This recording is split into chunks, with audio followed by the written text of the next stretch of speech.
bring it. On that note, let's begin.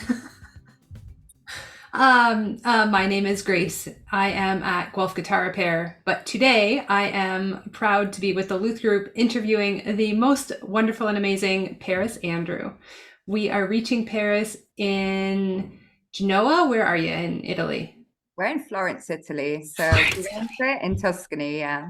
Oh, and we are so thrilled to have you here. Thank you so much for spending time with us today. What I'm No, curious about is let's start. I want to start with a history, how you got where you're at.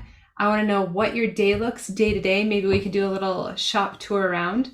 And mhm. then I want to know, the end of the interview will be like what you do to keep yourself fired up. So in that segment, I want to talk about the women in Luthery bit. I want to talk about your builds, maybe as opposed to the other work you do. I'm not going to spoil it right now. The other work you do day to day, and I'm really thrilled. And I believe that you have a call out for our non-male folk here, and so we'll save that one for near the end in that enrichment segment. Can you please tell us how you got into being a kick-ass violin builder?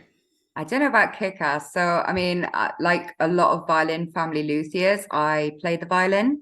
I played since I was 4, and we grew up really, really super poor. So we were just really hands-on at home. Like we helped knock the house down, rebuild it. We had a garden, we went hunting, we were just always doing stuff.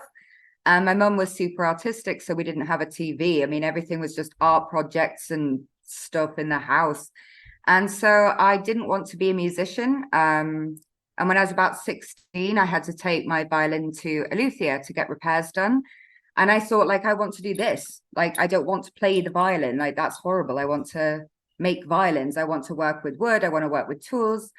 And so I started as the apprentice to a harpsichord maker. So I started with harpsichords. Hold on, And wait. Harpsichord, like a piano? yeah, like harpsichords. So like big wooden old pianos. And I was working with this incredible maker restorer called Fergus Hurry. And that's sort of where I cut my teeth. That's where I learned like hand tool skills, like planing stuff flat and square, and just like the basics of restoration and repair and helping him on builds. But then I got into the Luthery school in London. So I started living in London. I was working in London, so I could go to the school there.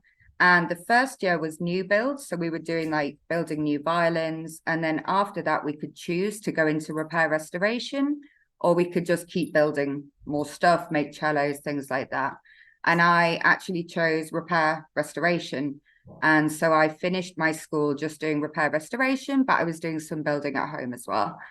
And then after that, I was just in London doing a lot of repair, quite a lot of like setup work, cheap instruments, stuff like that. And I thought, well, like Italy is the famous birthplace of, violin, Luthery, Stradivari, and all this shit. So I thought, well, I'll go to Italy. So I sent an email to the luthier in Florence because I always wanted to go to Florence. And I said, well, can I just come and hang out in your workshop? Can I maybe do one of my new builds in your workshop for 2 weeks? I want to see how you make. I want to see your style. And I just stayed. So I just went back to London for a couple of weeks, jacked in my flat, sort of packed up work, and just moved to Italy. And I've just been here ever since. But now I'm actually doing more new builds than I am with the repair restoration work. That's actually still a lot of like bread and butter. And I've got like a big 6 months repair work on at the moment. But I tend not to advertise it as much, Mhm. mainly because it's the local musicians who come to me for repair restoration. The new instruments need marketing internationally because I sell internationally. I'm not sure if the guitar world works like that, but I mean, in the violin world, even if you're working in Italy, you're selling in Korea, Japan, China, America, Russia. So it's sort of everywhere. It's quite stressful. Yeah. But yeah, I mean, so much of it's just international. It's crazy. But yeah, I'm just these days I've gone from musician to harpsichords to restoration to new builds. And I've done quite a lot of, well, just over the years, I've tried to visit as many of the luthiers as possible, got loads of workshop time in, trying to see their techniques. I want to see what they're doing. And every time I see someone else working, I'm going to steal what they're doing to sort of develop my own system, my own sort of like hideous hybrid system of building and fixing and stuff. I ended up taking another course to specialize in on Baroque making out here in Italy. And I'm now making really about 50% Baroque instruments now. So like viola da gamba, moving through into Baroque violins, Baroque cello, stuff like that. But yeah, it's been a trip, but I've been here a while now. That's wild. Okay, so how many years did you spend in the harpsichord biz? I did 1 year full time just harpsichord, and then I kept going through for about 5 years, and then I just didn't have time to go anymore. But actually, I'm trying to get my harpsichord teacher to move to Italy, and he might actually do it. And I No. live in the corner of my workshop because I want to get back into the harpsichord work because it's so niche. Nobody does it. Like in Europe, nobody knows how to restore these things, look after them. All the museums are full of them, but like nobody knows what to do. So I might specialize back in with him again if I can persuade him to move to Italy. But like trying to get people to move to Italy isn't that hard. Like most people will if they have the means to do it. So fingers crossed. Yeah, I'm gonna keep an eye on you and see how that goes. That's amazing. And then the London school, how long were you learning the building and repairing there? What was that That program was like? 3 years is 3 years. repair restoration course they've got over there. Yeah. Yeah. It's amazing. Like Newark is really famous in the north of England. So Newark is super, super famous school, but like I just couldn't afford it. Because like with all the days working, like there weren't enough days left over to pick up jobs as, I don't know, cleaning lady, bartender, stuff like that to pay for rent and bills and food and school. So in the end, that was just prohibitive for me, which is really sad. I know a lot of people can't go to the really, really sort of like fancy violin making schools because you just can't afford it unless you've got like rich parents or you're like a rich international student. Like you're probably going to have a really hard time getting in there. My school was just a few days a week and it gave me plenty of time to just work in the other days and just sort of make it happen. But as a school, it's got a really good reputation for repair restoration. So I was really lucky in the end. So would Newark have been an option instead of the London school or afterwards? No, that instead of the London school, Instead of. they're yeah, in like the violin making worlds, they're really prestigious. Mhm. They've got great teachers, they've got incredible facilities. But yeah, it's I really feel like the difference between the violin world and the guitar world from what you described so far is that there are prestigious schools for it. I know in the States there's about three. Up here there's not oh really yeah. much. The best you can do is really study under somebody, which sounds like your harpsichord Mhm. methodology. That was a good way to get in. Yeah, I was really lucky to get an apprenticeship. Like in Europe, at least getting an apprenticeship can be really hard. I mean, there's like government funded apprenticeships, but I mean, it depends if your employer's eligible or if it's going to work. And in Europe, in mainland Europe, in Italy, getting an apprenticeship is pretty much impossible. A mixture between like the law and health and safety and taxes, and also like just shitty ego mentality problems. But they're really hard to come by apprenticeships. So I got super lucky working with Fergus doing the harpsichord stuff. Yeah. Learning in the workshop is just amazing. Like you can just learn so quickly. You're watching it happen. You can just pick it up right there That's and such a then. key thing. I feel Mm, like you can read any book, you could watch it on YouTube, but there's nothing like watching someone's hands move with their tools because the yeah. confidence that you pick up watching them move like Hmm. solidly and firmly through the task is Yeah. so it's so impressive. Like I'm and by impressive I mean like it leaves an impression on me. Like the Mhm. way they can like push a plane confidently through a piece of wood. It Yeah, it's hard changes to how tell you on think like about the videos. You tools. don't get that same feeling, like the same understanding of how the tool's moving, like what it sounds like. Like Yeah. it's really hard to understand what a really well sharpened chisel sounds like. Yeah. if you can't like see it. I don't know, like I would love to see a Europe with a lot more apprenticeships. I Mm. would love to take an apprentice as soon as I'm like financially able to get an apprentice. Like I would love someone in here and to give them the chance to learn like in the workshop and actually get their hands dirty Yeah. and get one-on-one learning instead of being in a classroom where you've got divided attention, limited facilities, and yeah. And What are everyone the does great barriers in to like you having an apprentice? What stops you right now, or what target are you looking for to know that it's the time to take on apprentice? so in Italy, if I want an apprentice, I would have to hire someone. I would need to pay them a full wage, not an apprentice wage, a full wage. Full And wage. the problem is because every year I accept a woman or a female presenting luthier to do a 2-week work experience here. So I accept people to do work experience here to give them one-on-one training. But Hmm. the problem is it takes so much time. When I've got someone here, I'm losing half my day because I need to be watching what they're doing. I need to be talking to them, explaining to them. And even when I'm working, I mean, normally, I'm just working, I'm powering through. When someone's watching, you've got to slow down. You've got to say, I'm doing this. This is why I'm doing this. And as it is, I mean, I'm pretty overworked, but I can't afford to, number one, hire someone with a full-time wage and then lose half my working day. It's just not going to happen. I mean, unless, I suddenly become like balls deep in commissions and people start paying me twice the value of my instruments. Like I can't afford to hire someone and lose half my day at the moment, which is really sad. But there's no government support for doing something like offering apprenticeships, which is really, really tragic. In England, at least, there are some incentives that you get to take on an apprentice, but here, yeah. Do you imagine that's part of why there's so few opportunities? Yeah, absolutely. I know quite a few other people who would happily take on an apprentice, but yeah, it's just not really feasible unless you're doing really, really well. Yeah. So then for the 2 week apprenticeship that you offer, is that through the Women in Lutherie Yeah, that's through Women in Lutherie. So we run a fellowship every year, and Fellowship? women can apply. And I accept a fellow every year. So I normally get the Baroque girls. So I get everyone coming here wanting to like nail necks in, which is really good fun.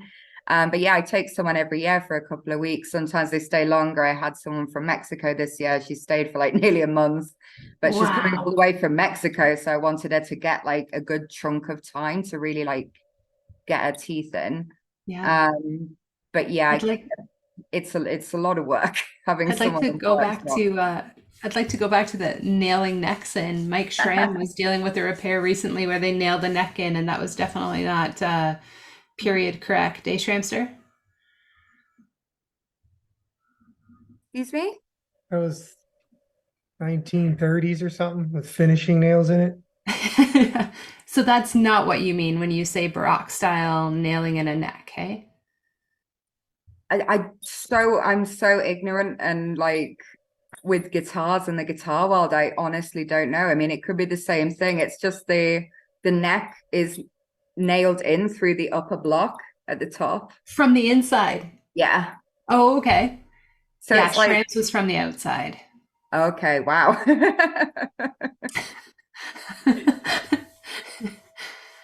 Was that pretty typical for the time or is that an anomaly? No, Okay. that's a no-no. That's a Okay. handyman special repair.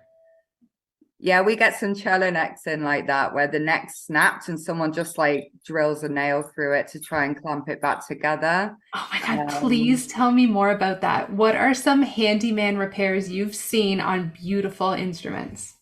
I've got one in at the moment, which is the 6 month repair job. It's a really valuable cello.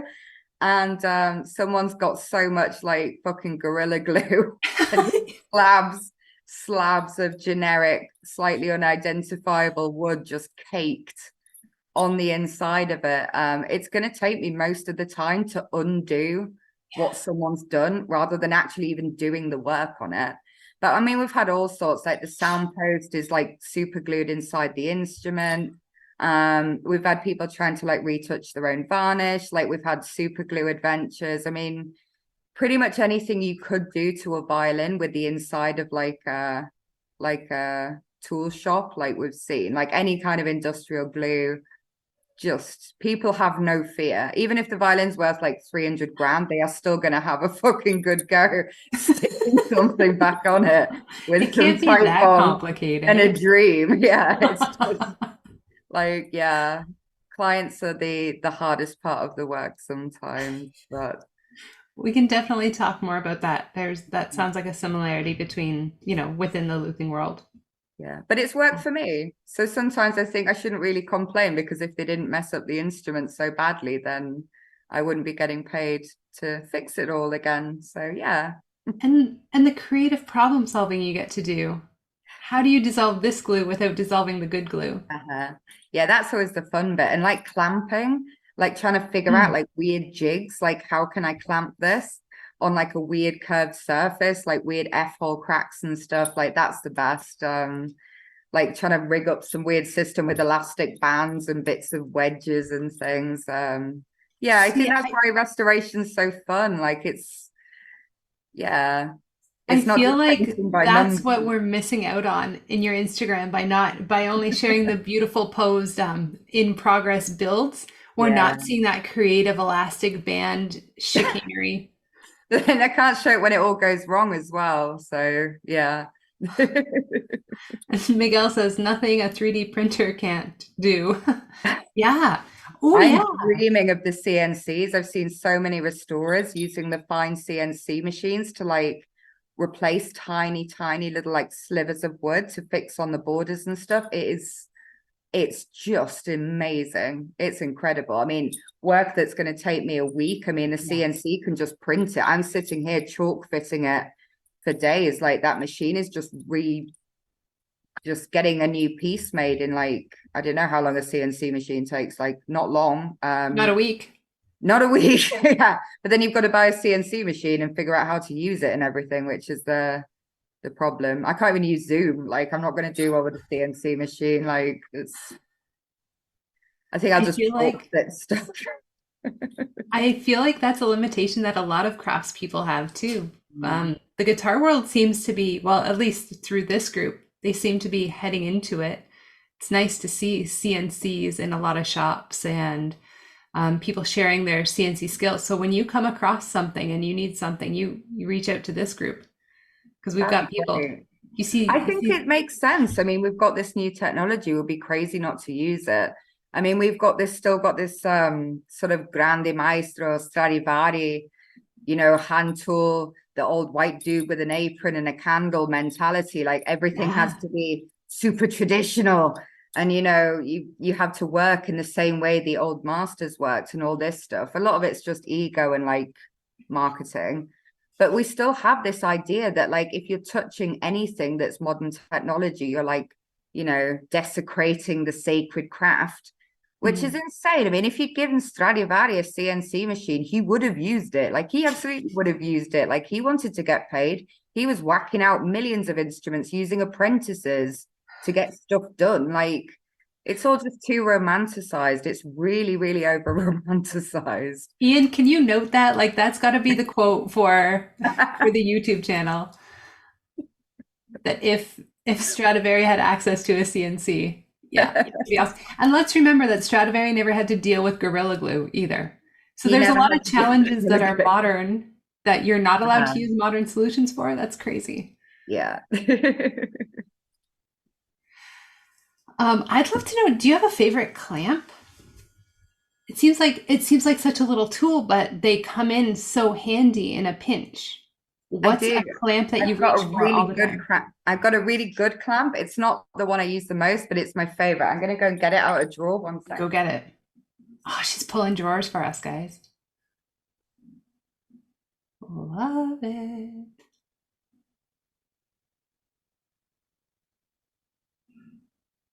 This is my crack closing clamp. Yes. I love him. They're fantastic. So you just use them on the borders. I don't know if you guys use these as well, but this is My I think favorite that clamp. Bo Hannum just recently did for something. He was putting a Yeah. mandolin together. So you squeeze the two sides and then you can draw them together. Yeah, so first, like I'd put the edge in here and Yeah. tighten it on either side of the crack. So the Yeah. crack coming through the middle. And then I can use this to just pull it together. Look at it It's go. fantastic because like the most common cracks on the instruments are border cracks. They just come from the edge up into the instrument. So this just click, clamps it back together. They cost a fortune. All the special like violin fancy clamps and tower clamps and stuff, they're just so expensive. Like it's like disgusting. I suppose Does, they don't make very many of them, but yeah, that's my does favorite. that vary continent to continent? Mm? Are they all just expensive or are they expensive to get in Italy? I think they're pretty much expensive anywhere. Like sometimes I get when I've got a lot of stuff on, I buy just cheap generic clamps off Amazon, like Yeah. arching clamps, stuff like that. And they're just really cheap Chinese clamps. And then I just sort of sort them out when they get here. So I'll file down the edges, heat bend them a bit if they're a bit of a weird shape, get some like cork glued on weird surfaces. And honestly, like some of those have worked fantastic. Like I've got like arching clamps that I've got for like 30 euros off Amazon that work better than the really expensive ones. Are these the ones with anchors on both sides and Yeah. they'd Do bring the edges together? you want to see And that one as well? yep. Yeah, one sec. I love to hear that you're not afraid of modifying the tools once you get them. Oh no, I changed all my tools. It's like thumb planes, everything. They're always weird. They're never quite right, especially the cheap ones. So yeah, I just file them, put them on like a whetstone, like add bits of cork, bend Yeah. them, get them hot, temper them. These are Yes. arching clamps. So they're just going to go right over the right over the instrument, clamps on each side of the arching. I bend Yeah. it to the right shape, and then I can put pressure down on the middle to just Oh, like neat. push the arching back in on itself to close the crack. But yeah, these cost nothing. These were super cheap from Amazon, and they work better than the really expensive ones. So I don't know. You just got to invest a little bit of time modifying them to your taste, which Yeah, you might do anyways. yeah. No, I don't. I mean, it's sometimes they don't need that much work. Just just sort them out a bit. But is our clamps a hot topic in Oh the yeah. guitar Oh, world? oh, Okay. oh, yeah. You cannot have enough, and there's always new ones. Do you have really specific guitar clamps that we wouldn't have in the violin world? I feel like ours are more like handyman special. Like there are a lot of quick grip, and like yeah. Sometimes would you even see a pipe clamp? Like maybe in building, but not. Yeah, Okay. yeah. Well, no, Like the F-shaped we've got ones. like just the generic squeezy clamps, like just orange plastic ones. We've Yeah, got C clamps, washing pegs for hanging up laundry with rubber bands wrapped yeah. around them. They're really good. We use those we call it kerfing around the sides near the tops, Uh-huh. right? Yeah, we Cool, use it man. for our linings. Yeah, yeah. Lines. And your sides are called ribs, right? Yeah, we're ribs. Your ribs. Is guitars ribs as well? No, sides. Oh, sides. Okay. I Yeah. won't make that mistake twice. And did you say plates? Is that the top and the back? Or is Yeah, that there's loads of just different words for it. Some people call the front. I call it the front because it is the front of the Yeah. violin. People call it the belly. The tavola harmonica, like, all sorts of shit. And the back is the back, which is fine. But the front's got loads of different names. And yeah, people call them the plates. I just call it the front and the back because Let's it's be what it is. specific if we can. Yeah. Wonderful. Yeah. When we were speaking the other day, I got to see a little bit around your shop, and I was just wondering if you would flash the camera around a little bit. Yeah, sure. There's two particular spots that kind of caught my imagination. One of them was the view of your bench where we see you in your Instagram photos. Uh-huh. Like to see Yeah, that. And the other one was your dusty tool room. yeah, so the dusty tool room is actually right next to me. And it has the serial killer curtain to keep the dust out. Serial killer curtain.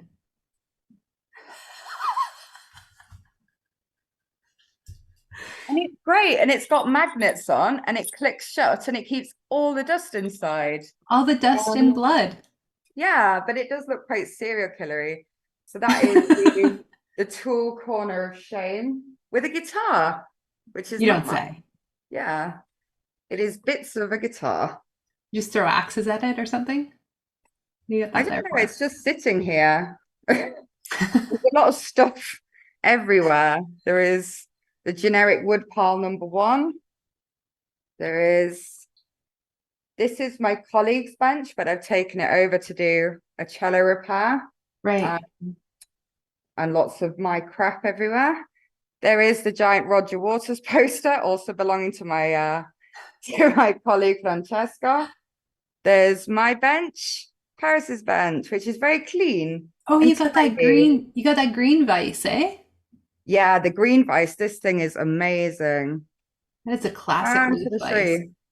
Yeah, this thing is crazy. You can hold a double bass upside down by its neck and like hammer away at it and it will not move. These things are like indestructible. I don't know what I did before I had it. And you can like nip really, really tiny things in it as well, and like nothing will move. So Okay. And you've got no trouble with the jaws and your finish? no, because it's got like rubber glued on. All There's right. the violin. Ta-da! Na-na. I finished that today, sort of. Oh, is that the little dude? Was the neck in there the other day? Yeah, I got the neck in. So I had to nail that neck in. So I'm very happy about that. Yeah. There is generic dumping corner of shame. Excellent. Tools. I'm so happy you have corners of shame. Oh my God, we've got millions. This was meant to be the gluing table, but it's just like the generic crap table. Yeah. There is all just generic crap corners, just stuff really everywhere. In the corner, we've got all the double basses, cellos, another dumping corner. Are the basses and cellos things they're in your waiting list? Some of them are on the waiting list. It's really dark back here. And then some of them are ones that we built in the workshop. Yeah. That's all like just solvents and sandpaper. Yeah. Another table covered in stuff. This is another Luthier's workbench. So he works here in the middle. Yeah. And yeah, in the corner over there, we've got the practice try room. But yeah, there really is just the space is amazing. We've got so much space, but yeah, we just managed to fill it with stuff all the time. That's sort of the problem. Okay, so how many benches did we see? 1, 2, was it 3 or 4 benches? 1, 2, 3. We've got 3 benches. Yeah. And then we've got 2 sort of emergency benches that we can pull out when we've got extra people here. But at the moment, it's really just me and another Lucia in here every day. So Francesca's bench has just become my like flow over bench. Yeah, but we really need to sort stuff out in here a bit because it's getting a bit out of hand. And I don't like it when it's messy. It makes me stressed. I can't find anything apart from my bench, which is always perfect. Obviously. Yeah. Because I move all my crap onto other people's benches, so it's not in my space. Yeah. How many projects do you have on the go at a time? I don't like a lot on. So I only ever, I'm going to plug you back in. I only ever have one new build on at a time. So it's usually a commission, and then I've got like a few dealers that I work with. So often I've got an instrument in the works for them. Mm-hmm. And then I like to try and keep a stock of at least like 2 or 3 of my own instruments here in the workshop for clients and stuff and exhibitions. But I mean, at the moment, I'm a bit bit overwhelmed because I accepted this cello restoration job, but it's been a weird season for just repairs. So I've had a lot of walk-in and a lot of people just bringing in jobs. Some of them are just a week. And I think, okay, I can like add it in while this is drying, I'll do this. Yeah. But at the moment, I've been in sort of a repair season. I've managed to get this violin finished, so I'm really happy about that. But I tend to have one new instrument on the go and then like one big restoration project on the go. Yeah. And then if someone comes in for a new bridge, it's like, well, I'll cut them a new bridge in an afternoon, or a bit of setup work or something like that. But I tend not to accept big restoration jobs altogether because I'm just one woman, woman workshop. So it just gets too much, or I hate pushing back dates for when clients are going to get their instruments back. So I don't want to tell people, okay, it's going to be an extra 4 weeks because I just accepted beep, from other people. So Right. So can I repeat? So you would have one build on the go, one big restoration, and then accept how many walk-ins that you could filter throughout. Yeah, I think just like however many people come, if it feels sort of manageable, if it's smaller jobs like a new bridge. I mean, I can cut a new violin bridge because we just cut them with a knife. I can get one cut in about 3 hours. And then after that, quick polish, tinker with the setup a little bit, try and make it nice before I give it back. So let's say about 4 hours. So, stuff like that, I would accept a few of those. And that's quite bread and butter work. I mean, that's the sort of thing that comes through as a shop. I mean, all the time. I mean, from all the music schools, the conservatorio, the university, the orchestras, that's the stuff that tends to just roll through on a day-to-day basis.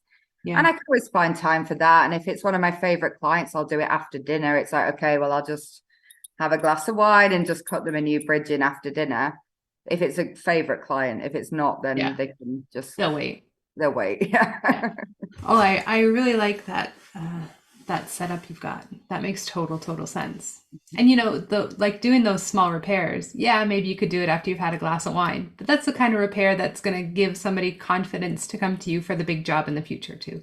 Oh yeah, absolutely. And I mean, like as well, like a lot of violin repairs it's big money for the big repairs. So I mean, like you need to really get yourself in place as people's luthier. You become their luthier. And word of mouth. I mean, when I started here, I didn't have any clients. I was completely new. How am I going to let people know I do repairs, I do restoration? And so I got one teacher who is also playing in the orchestra here, and she needed some pretty big work done. So I made sure I did it a really competitive price. I did it fast and I did it really well. And after that, she obviously recommended it to everyone she was working with and her colleagues. And that started bringing it in. After a while, I had to say, look, that was special. I'm not going to be doing everything this fast or this cheap, but it worked. It got people through the door. So I raised my prices this year. Excellent. Yeah, I don't. Are you comfortable talking be competitive money anymore? No discounts. What's an average repair price that goes out of your shop? Depends. So like if you're talking like new bridge and setup work, it's about 100 150 euro. And then like talking about violin repairs, if we're doing cracks, cleaning cracks, I mean, there's neck resets, there's all sorts. It's quite hard to say, but I mean, a lot of what I would call a relatively big work is about between 1 and 4 grand. Okay. Yeah. It depends on a lot of things. I mean, it's quite hard, but I mean, like, between about 1 and 4 grand. That's a good chunk. It's not cheap fixing instruments. Yeah. That's why I don't recommend buying old instruments. They are beautiful. They sound incredible and they're historical. And I'm a sucker for an old instrument. They're my favorite, but a 400-year-old violin, yes, it's amazing. And you're playing a piece of history, but if you need to drop 3 grand on it a year, it's like owning an old house. I mean, I've got a client who came in recently and I mean, the instrument had only just been repaired by someone else. They'd done an amazing job. And even I said to her, look, this other luthier has done a great job. The problem is the instrument is too old. The other luthier had fixed all the problems with the front plate. They've glued the neck back in really nicely. Okay. But because the tension was too much and the instrument was so old, it started imploding inwards and started cracking the back. And it's like, look, that's nobody's fault. It's just too old. And these instruments were built Baroque initially, and then now they've got modern neck stuck in. And like tuning an A, before we were tuning when it was built at 415, now we're tuning at 442. In Vienna, they're tuning an A at 446. Like, and a violin cannot resist that much pressure without imploding. And that's what we're seeing all the time.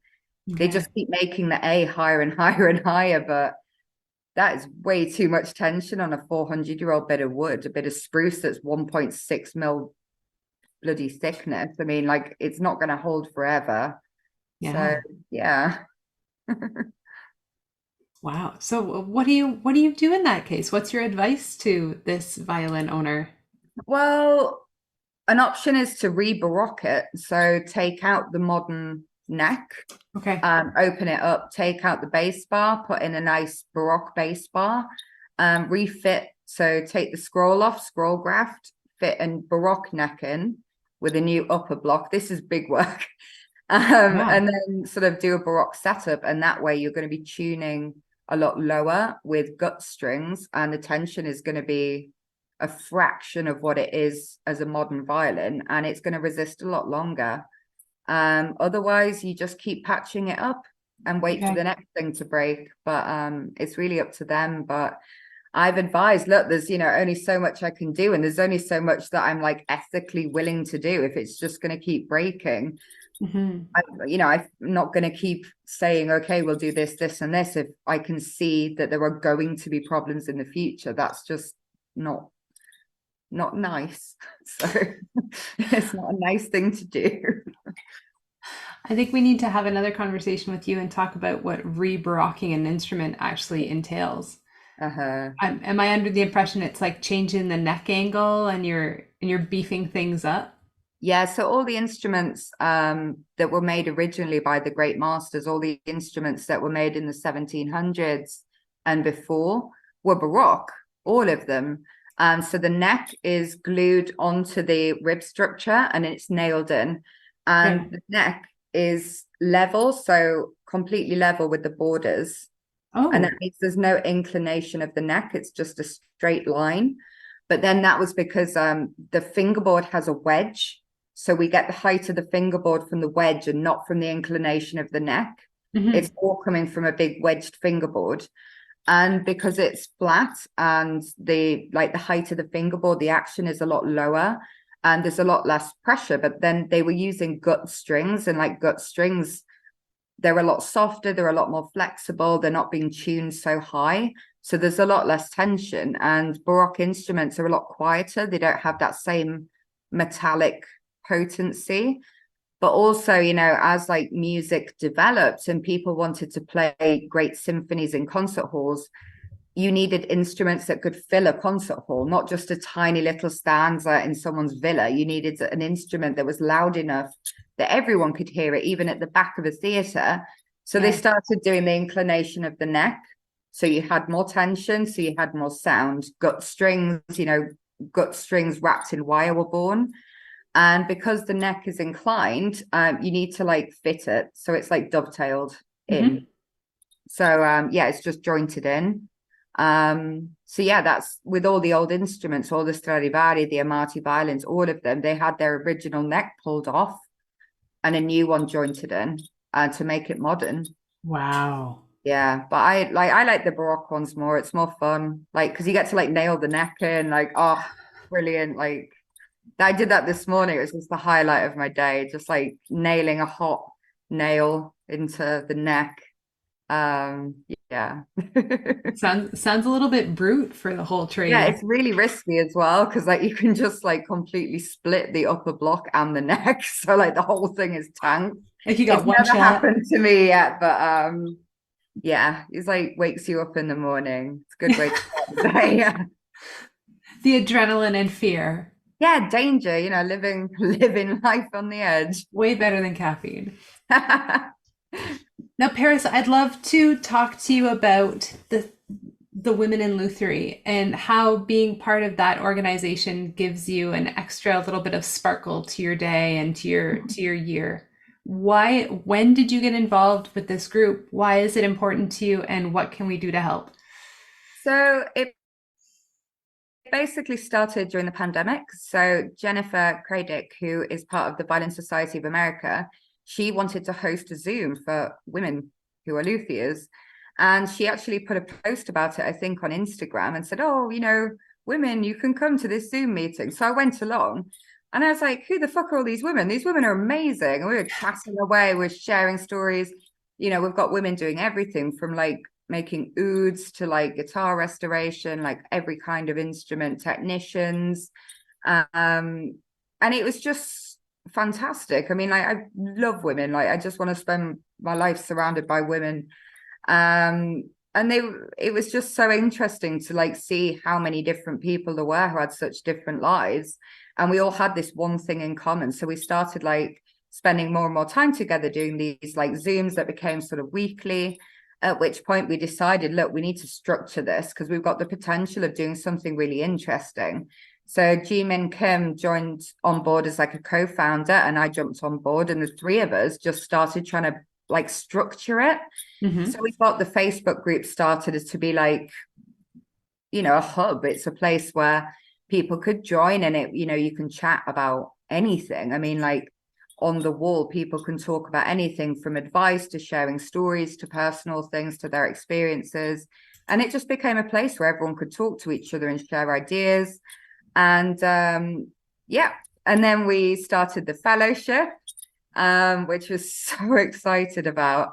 So a lot of it's funded now through the money that we make through the conference that we didn't do this year because we were too overwhelmed with the fellowship.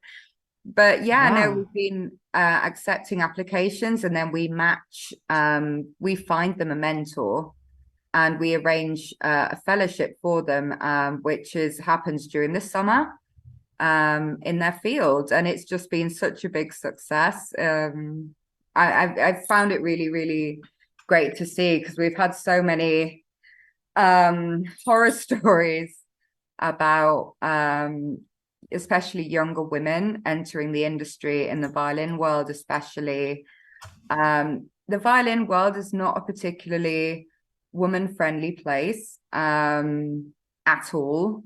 There is a lot of dick swinging, and there is just a lot of like grande maestro ego mentality.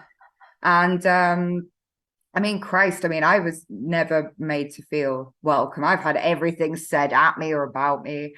And, I sort of made my own way through, but I don't see why anyone else should have to. And some of the stories we've heard from the younger people trying to enter the industry are really, really scary. And so we decided we'll just set up our own opportunities. So that's what we're doing. I mean, the fellowship was great this year. We'll be running it again next year, and hopefully also the fellowship. But we've had a really hard time finding women in the guitar world. I'm not sure if there's just very few women in the guitar world, or they're just very hidden. But I spend a lot of time trying to track down women and like female presenting people who might be interested in joining the group. But I've had a pretty hard time with guitar, even in Italy. There's not many. So yeah, if anyone knows of women in guitar, if you send them towards Women in Lutherie, that would be amazing, because there's so many opportunities, not just the fellowship, but between us. Exhibitions and sales and, directing clients to each other. It's ended up becoming quite a valuable business resource as well. So, yeah. That's wonderful. I love to hear that. I don't love to hear that you had problems getting into the industry and that there's shit you've had to deal with, but that you have taken that experience and turned it into something that will prevent and protect other people from having some shitty times. Yeah, I got it's a great use of your energy. But yeah, not everyone does. So just yeah, I think safety in numbers feels like a big thing. But yeah, it's just why not? I mean, if a lot of the world's going to be pretty unfriendly to us trying to enter the industry, then we may as well just find our way pathways in. Yeah. Mm-hmm. Good for you. I see it as a positive thing. Yeah, absolutely. I like the safety in numbers idea of it. Tell me, look, for the fellowship, what would you be looking for? What's an ideal shop situation for someone who is, maybe thinking about taking on an apprentice in this program? Well, we match women with women for apprenticeships. I mean, it's we usually look for someone with 7 years of experience, and it's just a case because we accept the fellows first, and then we find them a mentor. And that's usually how we accept the fellows, because if we find someone, we read an application and we think, number one, it's an amazing application. Number two, I know exactly who this person would be perfect for. Then we're going to reach out to them and just say, look, we've got this applicant. They're incredible. Would you be interested? And we start matching that way. We Mm-hmm. also have women who volunteer to be mentors, which is great because then we have like a ready list of people. So when we get the applications, we can say, wow, well, that we've already got these people on the list who would be perfect. A main problem we have is that a lot of women are overly like humble, and they think, Mm-hmm. oh, I've got 25 years experience in a successful workshop and I do XYZ, but I'm not good enough to mentor, like what would I teach someone? I really hate that mentality, but it's really common. I see quite a lot. So I think that's a big thing to get over. It's like, look, if you've got 7 years of experience in the industry, you've got your own shop, you know what you're doing, you're going to have something to offer someone who's just starting out, even if it's just like showing them the reality of a workshop. A lot of people at the schools, they're getting good technical knowledge, but they're not learning what day-to-day life in a workshop looks like, because it's completely different. Mm-hmm. Being at school at the bench, working your way through XYZ, it's not the same thing as running a business or working in a business, to be honest. So I always think that's really valuable, just sort of learning, what work life actually looks like in the industry. Mm-hmm. Yeah, there's a whole lot different between being in school and be giving a project that you Mm, need to complete in a yeah. timeline versus being the one who makes the timelines and motivates your own self to do the things. That's tricky. And then How does to the find bookwork in clients, between. how to build client relationships, pricing. How do you price stuff? Yeah. What are expectations? What are boundaries? How to handle all of this. Taxes, health and safety. There's a lot of stuff that goes into running a business that I think a lot of people don't think about before it's suddenly thrust upon them. And then it's like, oh my God, like what is all of this? Yeah. Yeah. I Yeah. still wonder, like, it's just horrific. I hate the business side of having my own business. If I could just work all day, that would be amazing, but I can't. I have to do everything else, Yeah. So yeah. Yeah. It's tricky when the business side is not what you got into it for, but it's And then some days it takes more time than my actual absolutely. job, which I really resent. Yeah. Yeah. Wow, this is so cool. I'd love to. I've got names milling around in my head of people I want to send to you to get signed up for that fellowship. That's so awesome. That'd be brilliant. Now we have spent almost an hour speaking. I've grilled you as best I can. Hopefully we've showcased the value of women in Lutheran. We can manage to get a few new, maybe small members to join you. Um,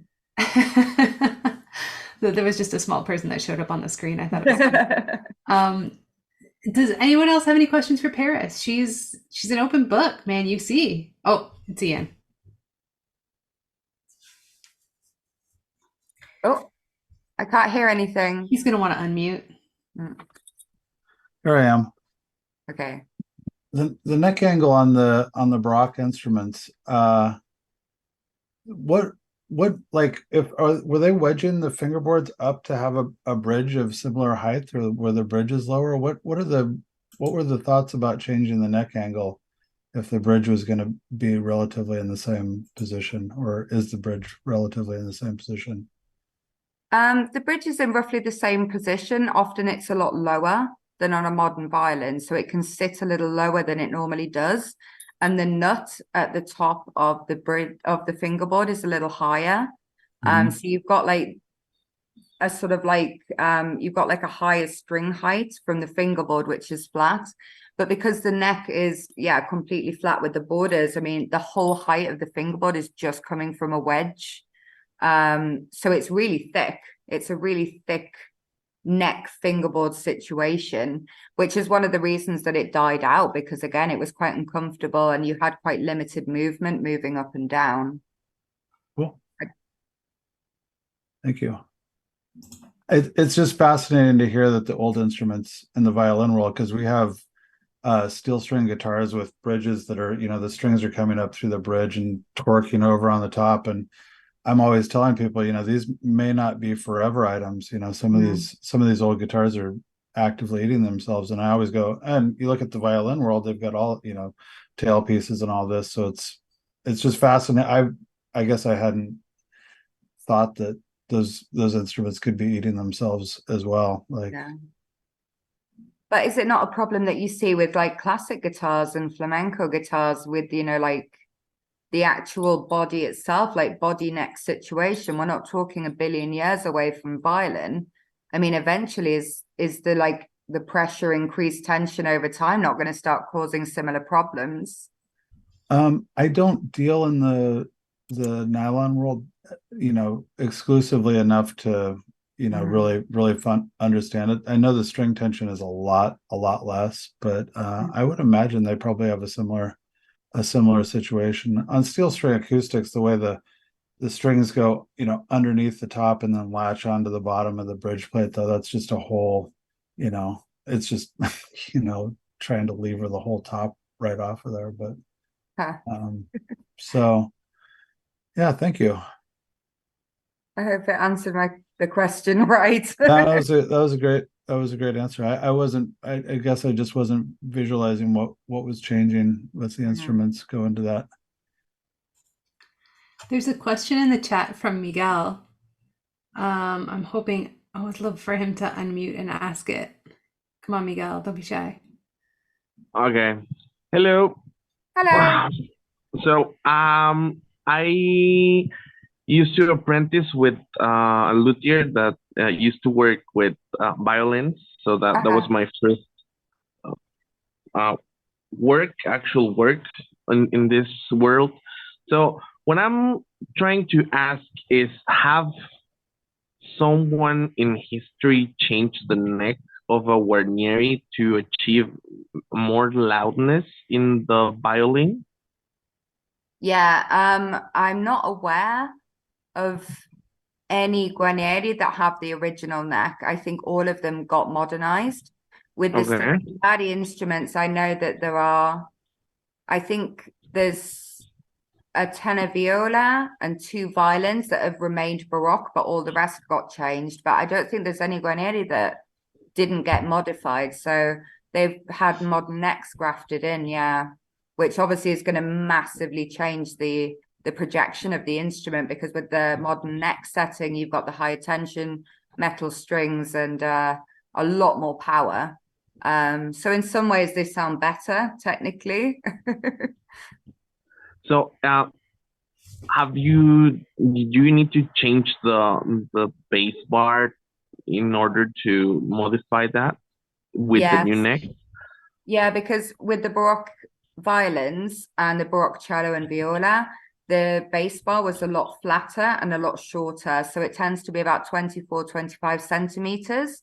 The width is about 5 mil, and the height sometimes was only about 5 mil, which meant that it was just like a sort of flat ribbon going through the inside.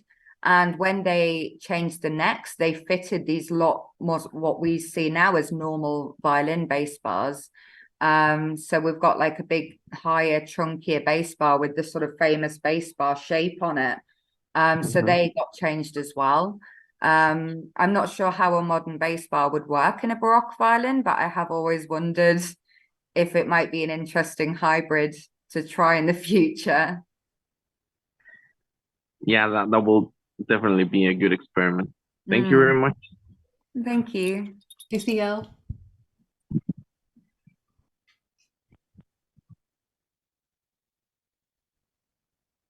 Going once, going twice, For questions, going 3 times. Yeah, we can go as many times. I want to talk about pink violins before we get too far. That was the best project I ever did. I Yeah. dreamed of that project. That was a commission for an American drag queen violinist. Mhm. And yeah, I just loved every second of it, mainly because it just pissed so many people off, who were just so angry about it. Yeah, it's just a normal violin. It was just made completely traditionally with hand tools in the Cremonese style.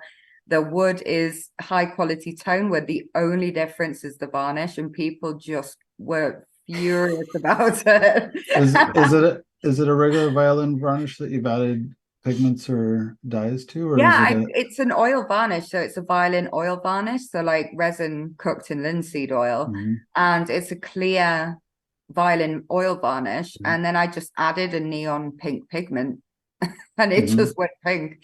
And then I actually drilled in some Swarovski crystals into the scroll. I wanted to do more, but I couldn't figure out how I could add more stuff on it without affecting its tonal qualities. Yeah. I wanted to put stuff on the ribs, but then it wouldn't vibrate and it would sound awful. So is that the finishing process? Yeah, that was like the varnishing of it. Yeah. So that was the I loved it. I'm waiting for someone else to commission something really, really the scroll aggressive and offensive. Yeah. Yeah. Again, that's why we were talking the other day. I'm jealous about like the guitar world. You guys have so much more freedom for like the aesthetics, like especially like with the electric instruments, like you can just sort of do whatever you want. Like I did this and I was getting like death threats from people in Cremona. Like I was terrified to show my face there again in case they like stone me in the street. Like shame on you for desecrating the memory of the great masters. But yeah. Can I just go over like one more time so that I'm super clear? So it was legit traditional finish that you just added a super cute pigment to. Yeah, that's it. And that was enough to send people off the people rails. just went mental. Yeah, like it was shameful. Dude, like, you got to do more of those. What did they were they sliding into your DMs, or was it in the comment section? I was getting messages being like, you shouldn't be posting things like this. You know, it's embarrassing to the community. It cheapens the image of Italian Lutherie, and it cheapens the image of modern Lutherie. We're supposed to be keeping up with this great tradition, and you're doing shit like this. And it was like, yeah, because it's brilliant. It looks fantastic. I'm going to make 8 more of them, and I'm going to give them away for free just to prove a point. Yeah, people are really precious about. Yeah, I'm also quite, I love my work so much. I love Lutherie. I love the history of Lutherie. It's a rich, fascinating history, and it's exciting to be part of that history. But I'm not so precious about it. I think there's so much more room for experimentation with aesthetics. There is so much more room. We could be having more fun with it. And if you can't have like some fun with it, like you're just going to become soul dead. Like I can't make really tasteful, lightly antiqued Guarneri copy violins for the rest of my life without going mad. Like I have to do something stupid sometimes. Yeah.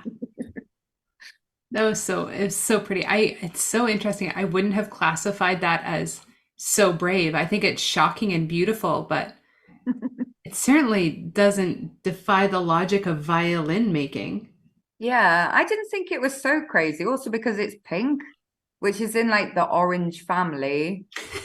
It's not blue. Like pink is like a cousin of orange. It's, Yeah. I've seen worse violins. I love it. Yeah. Beautiful. Andy's trying to ask something. What? Oh, go ahead, Andy. just on that tradition thing you said about the like guitar world and the electric instruments, have you noticed much of the same sort of kickback to people that are doing the electric violins and things? Yeah, they're not like Because considered like real the guy that Luthiers. makes Violectra is just down the road from me, and he says he gets bits, but he's not really worried about it. But Yeah. No, I mean that's another thing. Like it's sort of considered like not real Luthery. Yeah. They're bitches. That's They're okay. such bitches. Like, you know, and then if someone gets caught using a Dremel to put the purfling in, it's just like shame on you. You should be doing it by hand until your fingers bleed. Like, how dare you use a Dremel? Yeah. Yeah. Hey, Cody had a great comment in the chat earlier. He said people think CNC means no human touch, but there's so much handwork that goes in afterwards. It's Mhm. very rare, right, that you would get a CNC component and it would be a perfectly done, perfectly fit, perfectly polished, anything. Yeah, but even so, like a CNC machine doesn't understand what needs to be done. It doesn't understand which area needs fixing. Yeah. It can actually just do the part, but it can't do anything else. Bingo. So yeah. So I think, you know, it's just a small part of a larger process. It's not going to replace luthiers. It's like iRobot, you know. It's another tool. I think I'm jealous of the people who get to use it. I think it looks great. Cool. Well, I hope I can hook you up with some CNC people the next time you have something you gotta fit. I got some people in mind for you. So Thank you. let's see if we can integrate some CNC work and shock and upset some more people for you. Yeah, I'll find someone with a CNC near me somehow. Yeah. Yeah, absolutely. There's gotta be somebody. Yeah. Come on, guys, let's tap our resources and get Paris a CNC A service near her. CNC buddy in Yeah. Florence. Come on. We have There's a gotta be couple some people table in makers. Italy, but I think they're pretty far up. I think they're pretty far north. Where I have the geography of an American. Where's Florence on the boot there? We're like middle to the left. So Okay, we're sort of like center west. We're like just above, we're between like Rome and Milan on the west coast. cool. So like ankle or shin? No, like just up in the middle, we're like shin area. Uh-huh. And the Shinlands. In the We're in shinlands the of shin Italy. lands. The shin of Italy. I Oh, it's want you to been know. such a pleasure to talk to you. Are we wrapping things up? What do you want to say, Ian? What do you got? Oh, I went out to dinner with Iris Carr when she was in town, and we went out with a woman that she went to school with, and she was building electric violins, and they got along just fine, by the way. Iris is lovely though. Iris Carr is a truly great person. She's neat. And like, yeah, she's a witch. She is on another level. Like her Instagram terrifies me. Every time I look at it, it's like I'm not going to call myself like a repairer. I don't even know what this is. I don't know how you do this. Like, yeah, she's It's crazy. unsettling, and then when you find out that she's not, not putting on airs in combination with it, I think it's probably even more frustrating at that point, right? Yeah. Like, I think that's the only worst thing about someone being talented is if they're like nice as well. It's like, like you meet someone, they're like attractive and talented, then they're actually nice. It's like, are you kidding me? Like, you're not horrible. Like, yeah. right, now I have to like you, and now I feel like a terrible person. So. Unsettling. Yeah. Mhm. All right. Grace, did you want to wrap Jamie, things you got up? anything?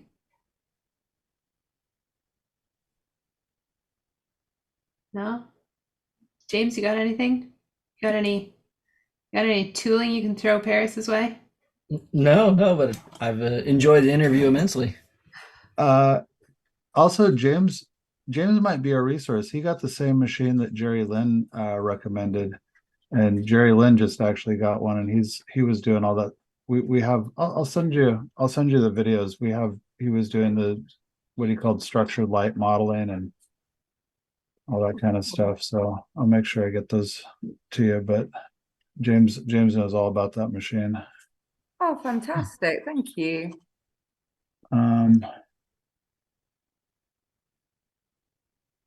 I'm feeling awkward. Grace, get me out of this. Okay, I'm going to you- say so. It's been really nice to meet you all. Like, thank you for inviting me into like Guitar World. Oh, you're a welcome person here. Remember, this isn't just the guitar world. This is the Luth group. So you are It's like very, a very safe welcome space here. for luthiers. There's a lot less, like people are less mean here. It seems. These people are. It's an incredible group of really nice people.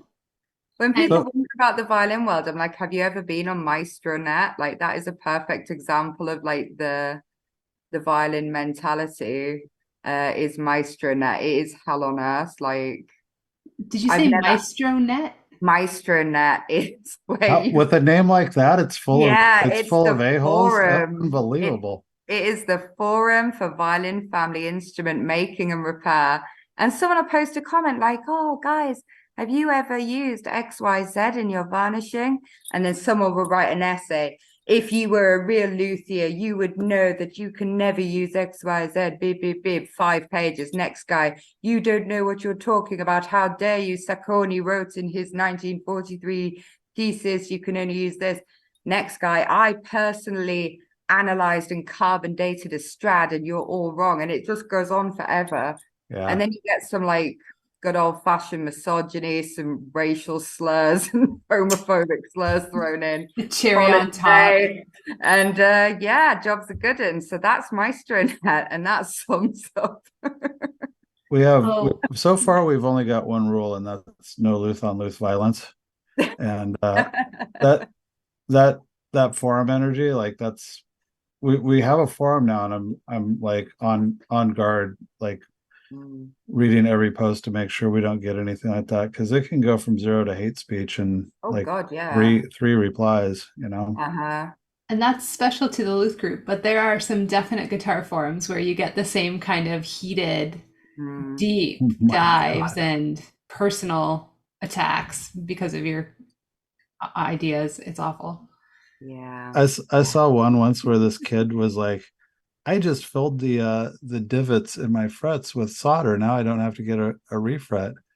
It's a ridiculous proposition, but this thing just went in comments, and by the end of it, like the people were like listing their credentials for degrees that they got in metallurgy and stuff, and it was like all over something that was like, people, you need to find a real hobby, like maybe tying flies or something. I think it's the artisan ego. It's really Oh. dangerous. Like you have to know everything. You're not allowed to just, I don't Yeah. know. It drives me crazy, but Maybe we can end this way. I've got this idea. Okay. Paris, is there anything at all that you wish that guitar folk knew about violins or servicing violins, or when to turn over a repair to a proper violin repair person? Anything? What's a grievance you have with the guitar world that we can smarten up about? I do not have any. Like I don't think nothing's ever passed through here that's been through the hands of a guitar luthier, as far as I'm aware. You're sure those Gorilla Glues weren't ours? I feel like my one question, mandolins. Where did the mandolins go? Because people bring me mandolins and it's like, you need to take this to a guitar guy. And the guitar guy says, no, you have to take it to another kind of luthier. So do you accept mandolins or not? That is a question. That's a neat question, because mandolins are kind of no man's land. But Yeah, I would say they should be guitar repair neighborhood because they're fretted. Yeah, that's my point. Like, I don't know what to do with a fretted instrument, like. But then, so mandolins, that's a weird one. We get loads of people bringing them in, like, what? Why can't you fix it? And it's like, so I don't even know what it is. I don't know how it works. Like, I can't, like, you take it to a guitar person. Like, I can't do that. Ooh, what about ukuleles? I don't do anything on ukuleles. That's definitely another one. Like, you have to go to a guitar person. Yeah. If it's got a flat neck, it's like I can't do flat neck. I don't have the tools. I don't know what to do. The guitar people have grievances with the violin world that I'm not aware of. Oh, probably. Yeah. I would never fix a Just guitar if from- that makes you From feel any team to better. team. Yeah. it is remarkably different stuff, you know, like a friend of mine had a pretty expensive mandolin come in that a violin person had done a refret on, Mhm. and it wasn't good, but it's like they're just really different skills. And I'm sure the person had done some other work on the instrument that demonstrated that they were not a rookie, that like they were, you know, they were a high functioning luthier in the violin world, but the fretwork was just, you know, bonkers. So but it's just like, and I get caught up in that all the time, you know, like you think you know something and you think, oh, I know things, and you run into the thing where you're like, oh, that's right, but it's not everything. I don't know everything. Mhm. So Mm-hmm. The mandolins are definitely guitar territory. but the bowl back mandolins, you could- should just instruct people to throw those away, I think. Like, Oh, Ian. We just need James to come up with a crack closer that's on the proper angle to bring those ribs back together. Paris, it's been such a treat having you. Thank you so much for spending time with us. And if I come up with any, with a list of grievances we have with you, I'll bring it up with you. Now you have to post them publicly on my Instagram page so we can have a fight in my comments. Oh my God, can we We've light got it to do up? it traditionally. We've got to really get into this. Yeah. Yeah. Cat fight. Yeah. All right, let's do that. I love it. No, thank you for having me. can everybody unmute and give a hearty thank you to both Grace and to Paris? And yeah, this Thank has you, been everyone. dynamite. Thank you. Thanks, Thank Paris. you. Thanks, Grace. Thank you. Thanks, Thanks, Paris. Thank you, Thanks, Paris and Grace. Thank you. All right, the Luth Long is in full effect. This is Paris. This is what happens now is like, I don't know if you can tell, but a lot of people are at their benches and working or whatever. Mhm. The thing we call the Luth Long, this Zoom call is just going 24/7. Wow. You are always welcome if you're in the shop board. This link will get you on to talk to these goobers anytime you want. So I absolutely would if it wasn't like 10:30 at night. well, it's 24 hours a day, 7 days a week. So if you ever get a wild hair, if you're lonely in the shop and you're just like, I wonder what's going on, it's people from around the world. So you'll usually get somebody in your time zone. So, but That's really cool. Thank you. Yeah, Yep. I will. You've got the link. actually. It's the same link. That's amazing. Yeah, I could just put it on my workbench when I'm like doing stuff. So Mhm. thank you. all right, take care, everybody. I'm gonna dip. Okay, see you, dude. Later. I'm gonna head off as well, have some tea and go to bed. Go have some sleep. Yeah, it's